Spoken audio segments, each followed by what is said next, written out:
Hello everyone, Ruby Retrograde Tahoe and Tea here, and today I'll be showing you guys an unboxing and first look of a Kickstarter that I've received recently, actually. I think it was the week before, so October 24th. Today is Halloween, so happy Halloween everybody, first off. Woo!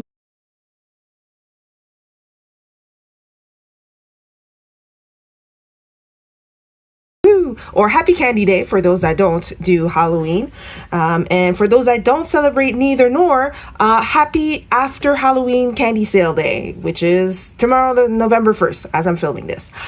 So I personally celebrate all of them: Halloween candy day and after Halloween candy sale day. Maybe one of the best days ever. Well, maybe not for my waist, but y'all know. Anyways, back to this Kickstarter. It is a tarot deck that officially I can say is the fastest I've received post pledging.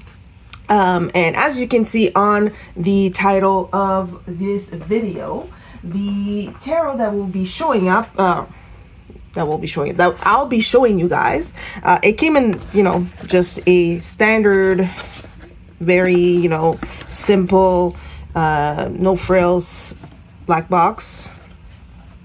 It is called the Red Hand Tarot, which is created by Pixel Occult.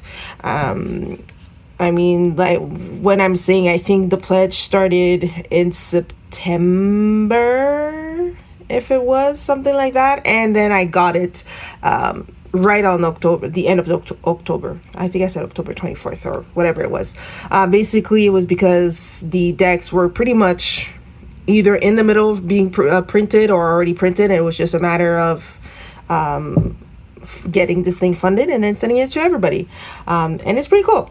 I was charmed, if I can say so. Normally, I don't often go for that style of deck, which is like a Gothic aesthetic, punky type of thing, but I do like a red and black scheme, and white, of course, there's white, so that charmed me. Anyways, so it came with some stickers, as you can see. And if you are not familiar with Pixel Occult, they have created a few other decks. I believe there's one called the Red Hand Lenormand. There's the Adorissimo or Abyssimo. Hold on, let me double check what's the name of it. I kind of forgot. Let me see if I can look it up very quickly so I can properly say it. Oh yeah, Adorabyssal. I feel like I should say Adora Mibissimo or something. There's like an extra syllable. Anyways, Pixel Occult also created Neon Moon, Lost Hollow Tarot, other cool like punky type cyberpunk type decks. But I kind of fell for that one. So these are some cool stickers. What is we'll see the art too, so you'll see why that kind of charmed me, and also it like fell right perfectly for Halloween as well. Like it totally fits Halloween, and yes, technically it's the 31st, and so if I wanted to use it exclusively for Halloween, I have 0 day, but I can use it for November, and I'm currently doing a October tarot challenge, and I'm kind of running behind, so I'm pretty sure I'll use that deck to complete it. I just have a couple days left. So here is the deck, and what is something that I liked about this deck that we'll see on the cards is that they added little titles that come from the Golden Dawn tarot. So it's not the exact same titles as what you would see with Golden Dawn tarot, but it's almost a one-on-one match. The difference is that they kind of made the titles neutral. So by neutral meaning not gender specific. So let us look at our deck. This were just some 2 extra tarot cards that was included in the package. I think that's pretty cool. You can see already for the texture we have a linen feel, and actually I say linen, but I think there's an actual proper industry term for it. So again, I am going to look at my notes. So yes, it is on casino quality linen cardstock with black core and gloss coating. And I can tell you guys, it definitely feels like a deck of poker cards, like the casino quality poker cards. It feels nice and just slides very well. I got strength and justice, but we will see the cards properly. And of course, these are the backs. There you go. They flip, so no issues there. The tarot itself, it is a two-piece box. And at the back, we have this little summary. Red Hand Tarot is a fully illustrated tarot card deck featuring 78 cards that envision a gracefully gothic aesthetic. So pretty cool. And it was designed in Portland, Oregon.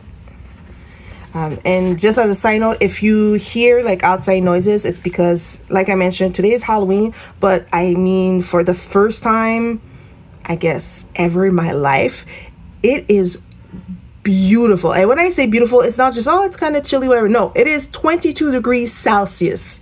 I do not know what's the equivalent in Fahrenheit, but it's 22 degrees Celsius or just about. I mean, it was a nice bright sun, a nice breeze. It feels like an end of summer as opposed to middle of fall.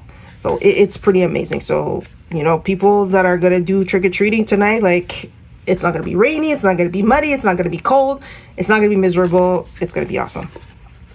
Okay, let me just stop talking about the weather, but seriously, it is so great. So I just left my window open because I want all of the fresh air in my house for the whole day, and I believe tomorrow's going to be nice too. So I mean, if I can do that as long as I can before winter and the snow comes in, I will do that. So if you hear cars passing or those, I think, construction going on at one point, that's the background noise. Okay, so it comes with a booklet. Actually, it's kind of good because I wasn't too sure if it came with a booklet. So we'll check that out after. Here is the deck. It is wrapped in plastic. So I will hold on. There we go. I will open it up. And already I will show you guys the edges because those are some very pretty edges. I will say to the edges did charm me. Definitely fits that red aesthetic. There we go. So look at these edges. It is I'm going to call it a metallic red, and it even has a little bit of glitter. I don't know if the camera will be able to catch it nicely, but it has just like little, like, I'm sure it's red glitter or dusting, whichever, but it makes it's not just metallic shiny, but it's like glittery too. So this is pretty cool. I wish that it would catch. So here, there we go. It is really nice. It's like a beautiful blood red. Again, we saw the back of the cards with the samples. Reversible. The texture, it is beautiful. That casino quality linen cardstock. And it's nice and flexible. Like I have all 70 cards here. Oh, I'm knocking my camera over. And it's nice and bandy. I'm not afraid of, manipulating it. Now, here is the front of the cards. It feels really cool. And so here we can see that we have the title of the cards. And here is the Golden Dawn title, whether a one-on-one or like just a neutralized version of it. And then we have the element associated with it, and I believe there should be a planetary or / zodiac association with it. So here, that would be an example here. So the number of the card, and then the planetary association. Okay, So I think I'm going to just hold it like this because the sun is starting to go down, as it is with fall days.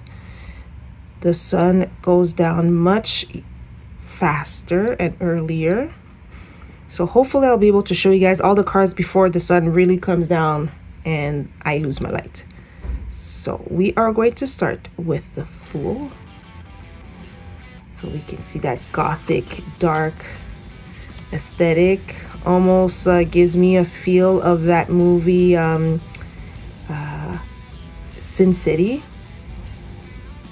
I guess because just it's darker look and things like that. This is a magician. I'm not necessarily going to read the title. You guys can read it or pause it to read it. The High Priestess. This is pretty cool. Kind of Games of Thrones, like Iron Throne feel. The Empress. Oh, she looks awesome.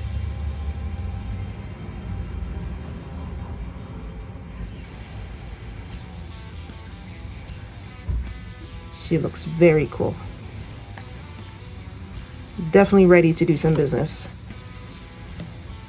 And then the Emperor.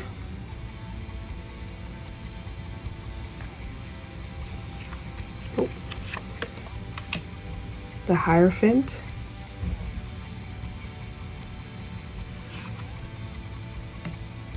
Lovers.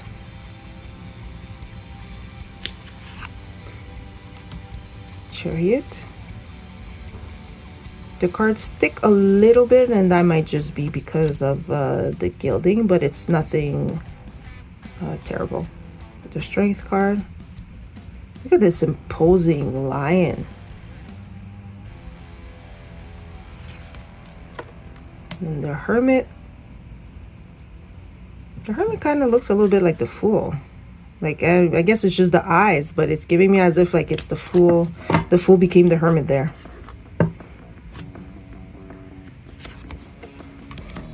So the Wheel of Fortune, or here it's just reduced to Fortune.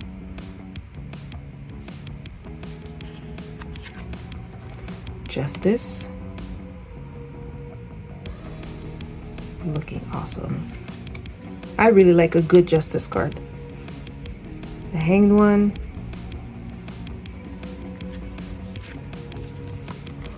Death.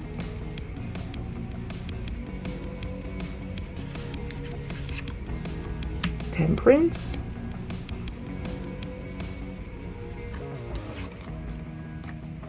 The Devil.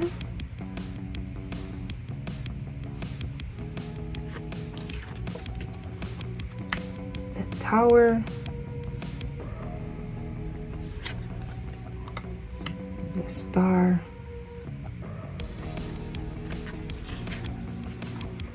The Moon. There's something about this card that I really like the Dog and the Wolves. I don't know what it is about the Dog and the Wolf, but it's just, there's something I really like about, I guess, their positioning or something. Here we have the Sun.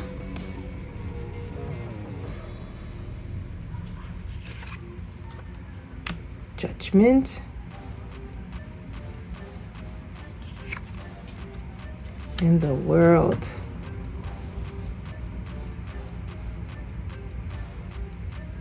And now we're going to start with the minors with the Ace of Wands.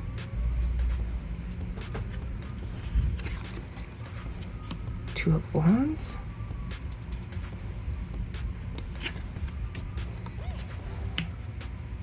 The Three of Wands. And here with the minors, we can see the planetary and zodiac associations here. Four of Wands.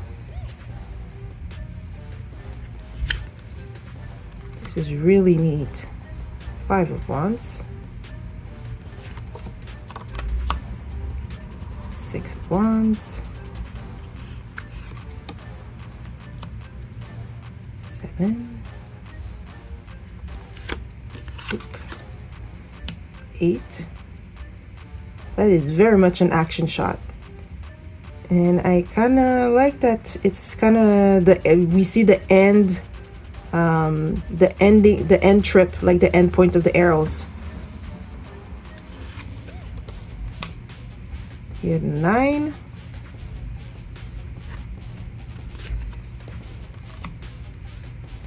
Ten of Wands.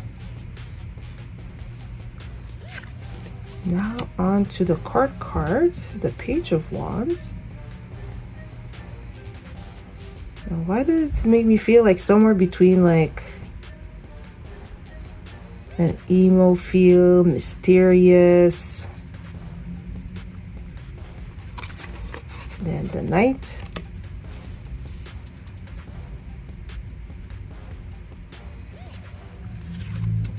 The Queen.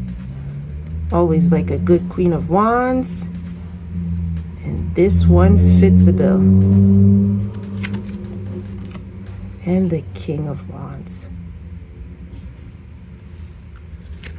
Onto the Cups with the Ace.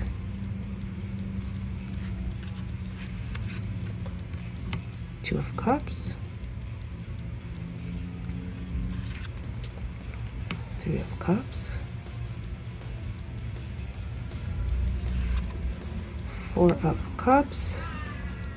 This is very cool. Five of Cups.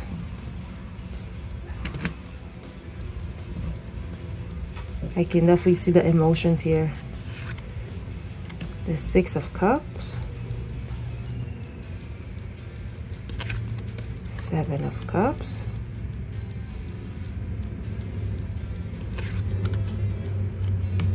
Eight of Cups.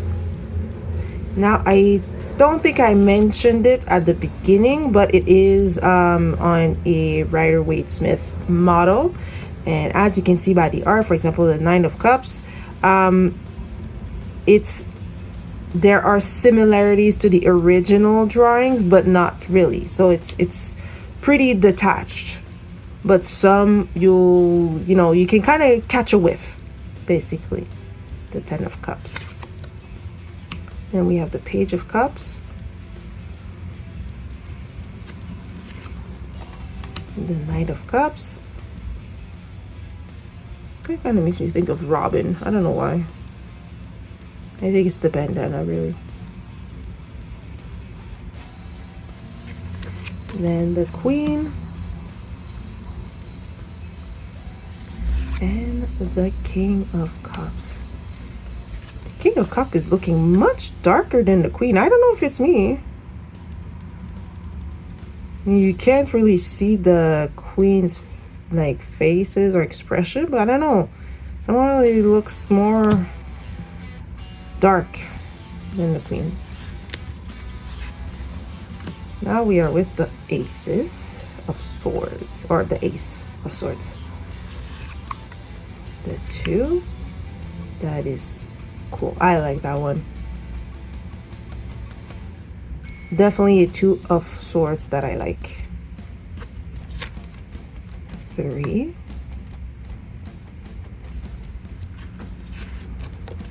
Then four.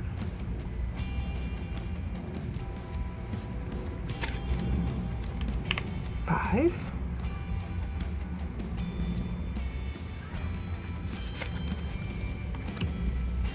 Six of Swords.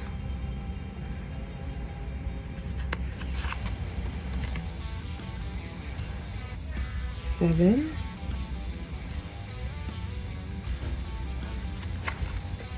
And eight. Wow, that is pretty cool. And Nine of Swords. Definitely feeling the despair. Ten of Swords. Now they're not necessarily stabbing the person, but it's a pretty dire outlook we can see. Now on to the page. The Knight of Swords.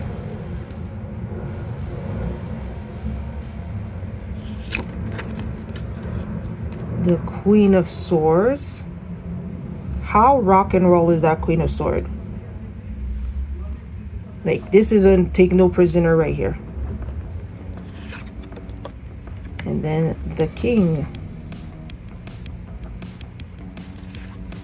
And finally, the last suit, pentacles, with ace of pentacles. Then we have 2 of pentacles.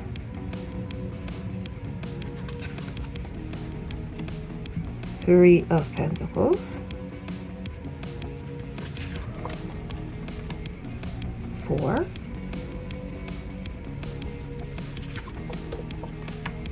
5.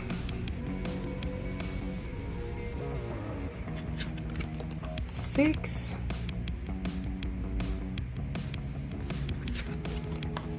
7. 8. Okay, this is spooky. If I'm sitting somewhere and there are like trees with eyes, that it's time for me to go.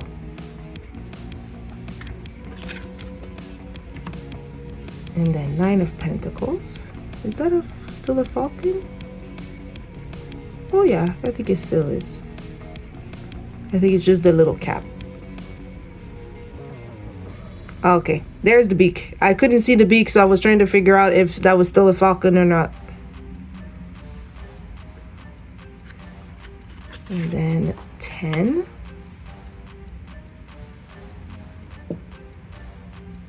I mean, it's a family, but woo, that's a scary family. The page.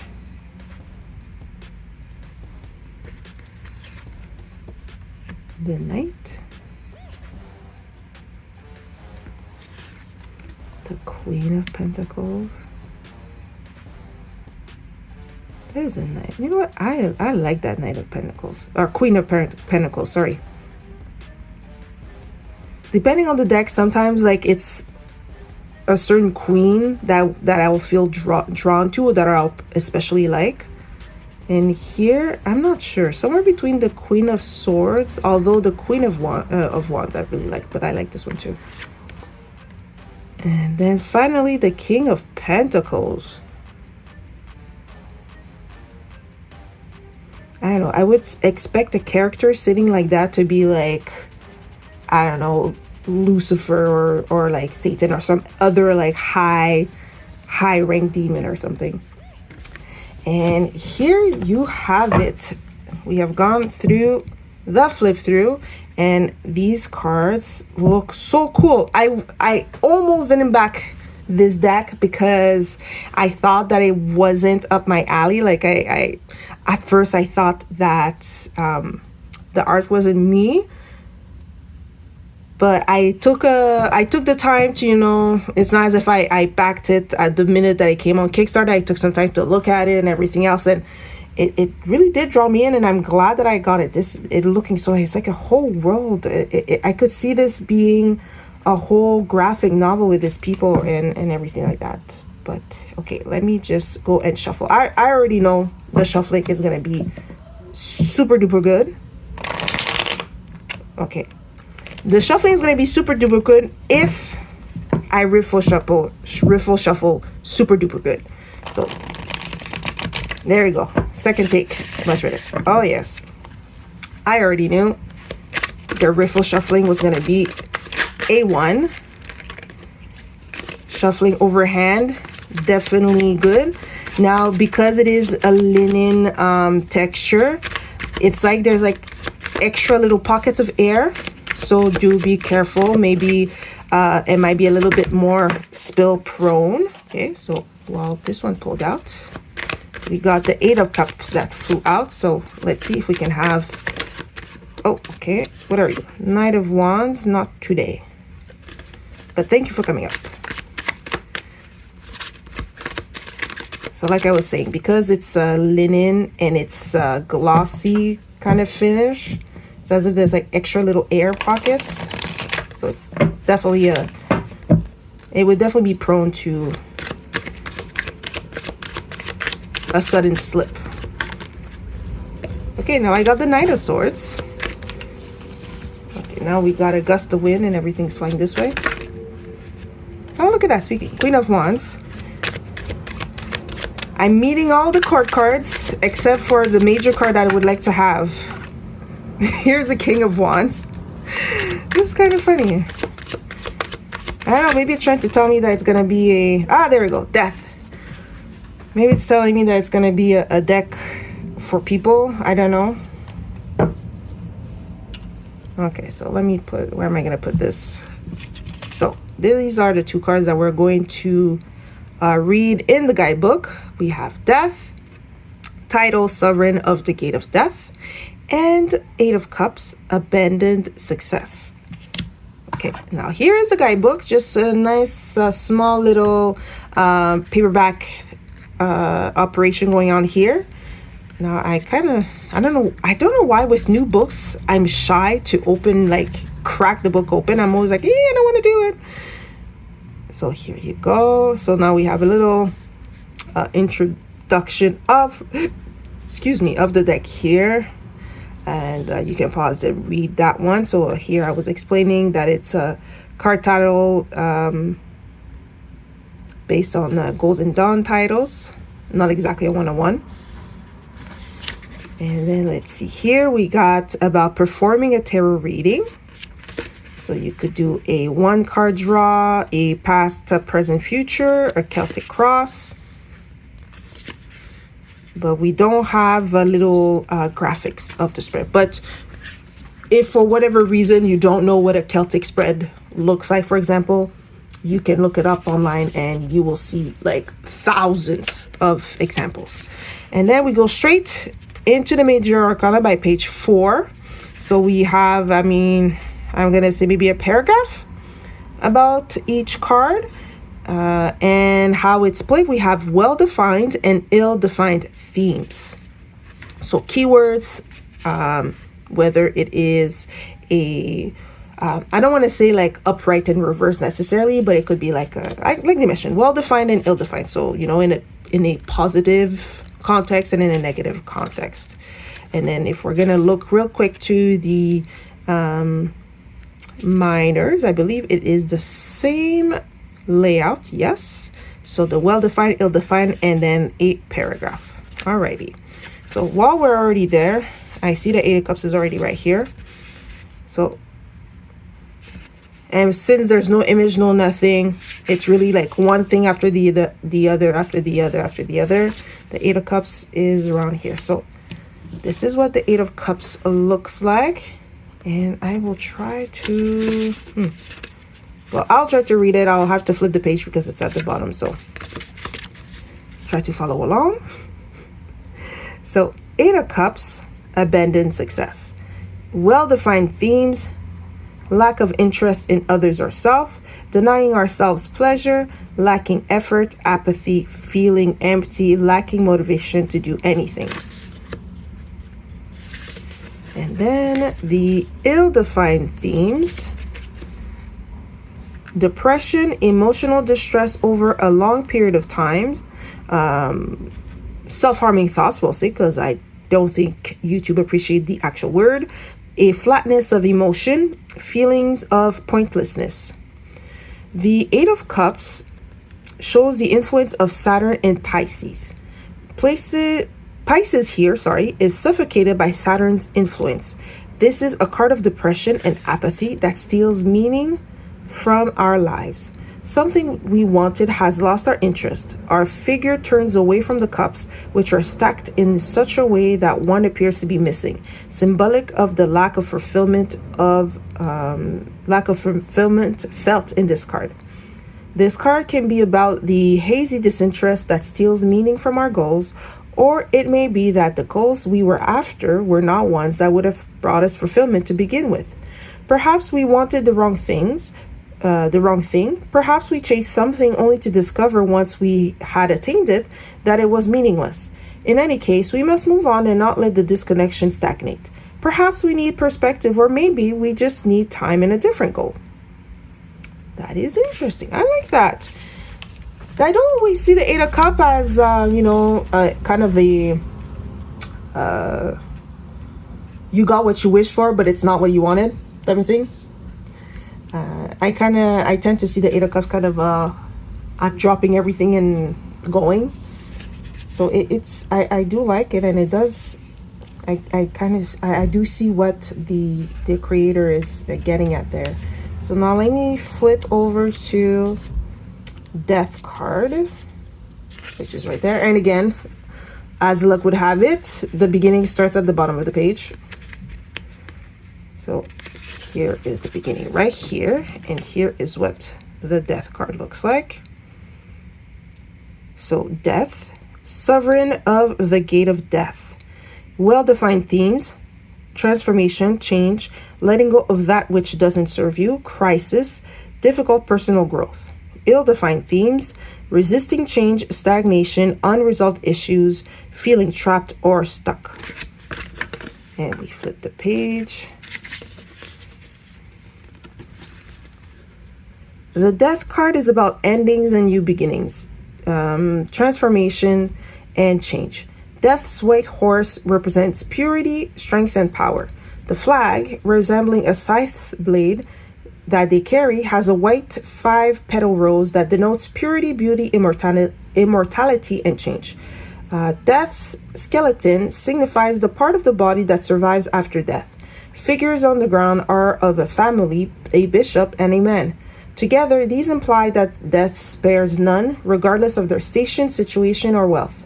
In the background between tall buildings is a sunset on the horizon, reflecting the sun's nightly death and rebirth. Associated with Scorpio, this card is grim but is ultimately about self-transformation, death and rebirth, endings and new beginnings. You may need to let something go so that you can continue on. In letting go of something from the past that you've been hanging on to, you are able to move into the future. This may be a painful time of becoming something different, but it is necessary and should not be feared. Change is coming and it cannot be deterred. Again, very well written. And in fact, there's a part of it in that description that it kind of jogs something in my memory because I remember reading it somewhere else.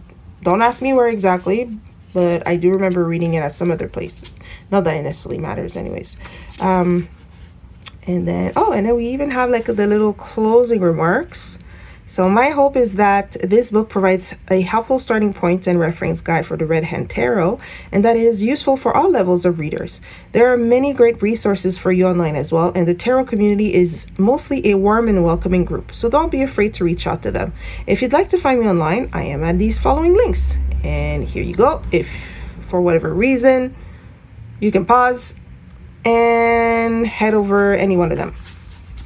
Perfect. And then that's it. All right. And right as the sun is setting more and more, so I don't know how good the lighting will come out when I am done with this video. So what do I think about it? I think this is really cool. I like it. I like it. I'm glad I got it. The guidebook, it's informative. It has just enough so that you know what you're getting to. The keywords about for the well and ill-defined themes also are good. And even if you don't want to go by the guidebook, for me, as I was flipping through the card and just taking a look at the titles of the card, so at the bottom that was based on the Golden Dawn, to me they kind of help in a sense. Like if for whatever reason you don't have the guidebook, and they match the image too, like the art of it. So Lotus in the Palace of the Floods. Okay, except maybe that one, because that one you would maybe have to read a little bit more about it. But Root of the Powers of Air for an ace, of course, because that's like a seed of potential and things like that.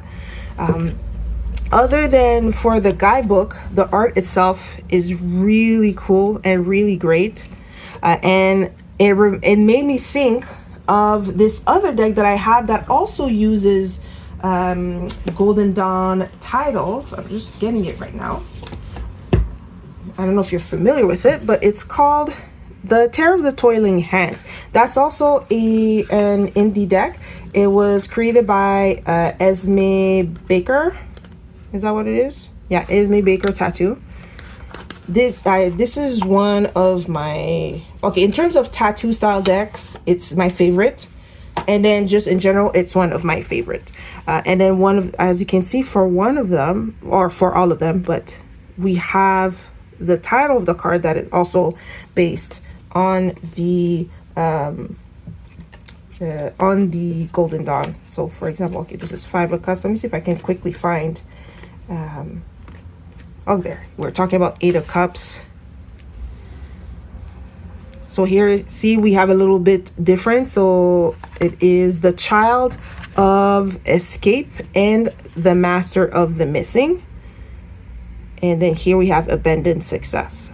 So I believe that's what what they mean with the modified Golden Dawn titles. And in fact, I don't even remember, and I'm not sure if those are word for word the titles on the Golden Dawn deck. So if any of you have a Golden Dawn deck or know about it, let me know in the comments if this is the word for word or if this one is closest to. But you know, and even with this different title, it gives a different feel. But I would almost want to do a reading with these two decks. I don't know, maybe they would get along. Would they get along? Maybe they would. I think they could. Let me see if I can find another example of another deck here, or of another card, I should say. That Page of Cups. Yes, Page of Cups. There we go. So here for the Page of Cups, it is the Child of Creative and Curious Flow. And then here is Lotus of the Palace of the Floods. So again, definitely two different, it's almost like a 2 different point of view type of thing. And then just the art. It's almost like full of like color and then pared down. I really much like it. But in any case, I'm not gonna get to, oh, there, here we go, Even Death. So the Harbinger of Glorious Transmutation. And then Sovereign of the Gate of Death. Both coming at the same thing about transformation and things like that. So let me put these away because now it's getting darker and darker. But okay, let's get back to our sheeps. In terms of art, it is so nice. It's like a I don't know, it's a world that I find myself wanting to stare at through each card, and I'm imagining that it could be a graphic novel, or it could be like one of those like film noir type of thing. And I mentioned at the beginning, it kind of brought to mind Sin City. And yeah, I don't know, to me it's kind of that world. Definitely, you know, if you like the Gothic aesthetic, or you like poignant, there you go, poignant, dark, stark decks, because this is definitely like a nice contrast of the red, a blood red with the black. This is definitely a deck up your alley. And of course, like they mentioned, I could definitely see this a beginner all the way up to I know a lot about tarot, and I even know a lot related to Golden Dawn, or with the zodiac and planetary associations and elemental association. Like here, for example, it's more elements more than anything. And then otherwise, the cardstock, I absolutely no complaints. I will not be complaining. This is top cardstock for me. Maybe right under Untamed Tarot, but that's only because that tarot is straight plastic. But anyways, and then the gilding, that blood red thing, like operation going on, amazing. It's nice and smooth. So those that like to fan out their cards, there will be no clumps in the fanning, even just going like this. Like so nice. It's cushiony. The texture is so nice. It's buttery. I love it. I will now go and use it for the few days that I am back, that I'm missing to complete my October tarot challenge. And so I will put an end to this video now. Let me know, what do y'all think of the Red Hand Tarot? Did I say that correctly? Yes, I did. Phew. Sometimes I kind of mispronounced my thing. The Red Hand Tarot by Pixel Occult. I believe there are still copies available. I will put the link in the description. Seeing as, like I mentioned, the campaign just finished. I got my copy like so quick. I'm very sure there are still plenty. If any of you guys would love to have a copy for yourself, let me know. Otherwise, what you think of this deck. Does it feel Halloweeny, October, or you know what, even November? I could see this as a November, or as a emo February deck. You know, if you want to be like, oh, I'm not into Valentine's Day, let me just be emo. I don't know, something like that. This is just me. But let me know all your thoughts, your comments, what you think of this deck down below over there. And thank you so much for spending the time with me to do the unboxing of the Red Hand Tarot. And I will end this video before it is totally dark in this room. So thanks for spending time with me. Talk to y'all later. Bye bye.